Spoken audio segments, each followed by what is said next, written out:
Ce 8 mai ne ressemble pas à un 8 mai. Il n'a pas le goût d'un jour de fête.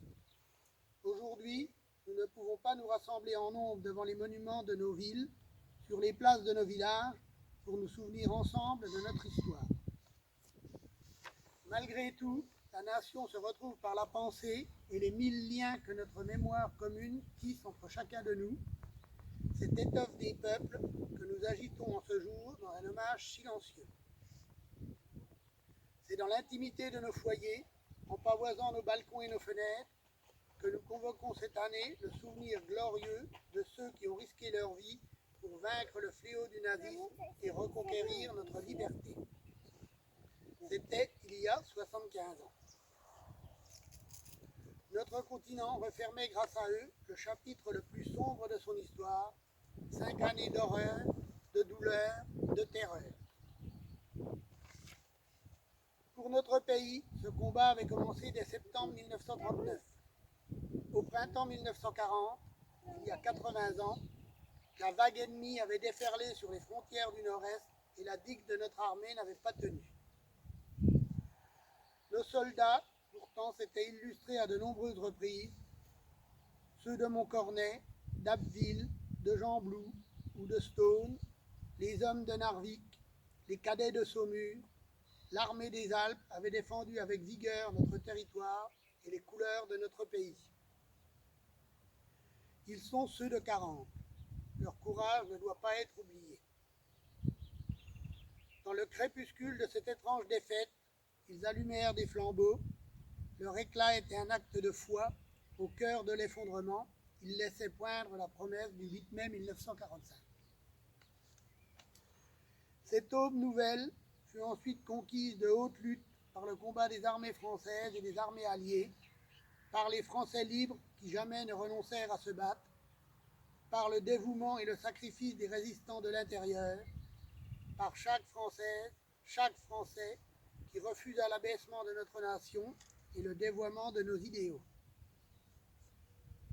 La grande alliance de ces courages permit au général de Gaulle d'asseoir la France à la table des vainqueurs.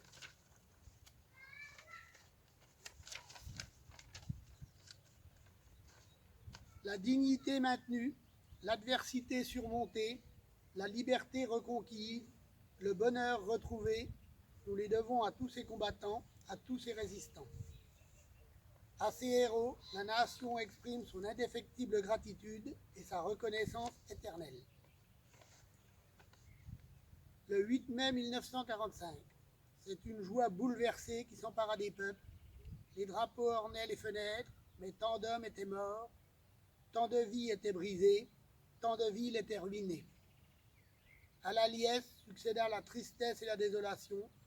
Avec le retour des déportés, les peuples découvrirent bientôt la barbarie nazie dans toute son horreur. Rien plus jamais ne fut comme avant. La fragilité révélée de nos vies et de nos civilisations nous les rendit plus précieuses encore.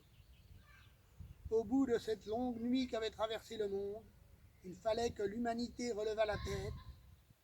Elle venait de découvrir, horrifiée, qu'elle pouvait s'anéantir elle-même, et il lui fallait désormais refaire le monde, de fond en comble, ou à tout de moins empêcher que le monde ne se défasse, selon le mot de Camus.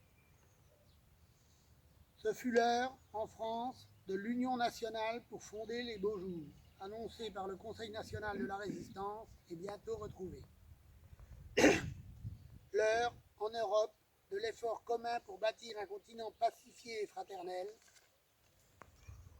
L'heure, dans le monde, de construire les Nations Unies et le multilatéralisme. Aujourd'hui, nous commémorons la victoire de ce 8 mai 1945, bien sûr, mais aussi, mais surtout, la paix qui l'a suivie.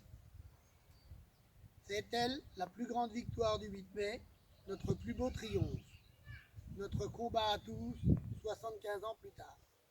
Vive la République, vive la France. Signé Emmanuel Macron, président de la République.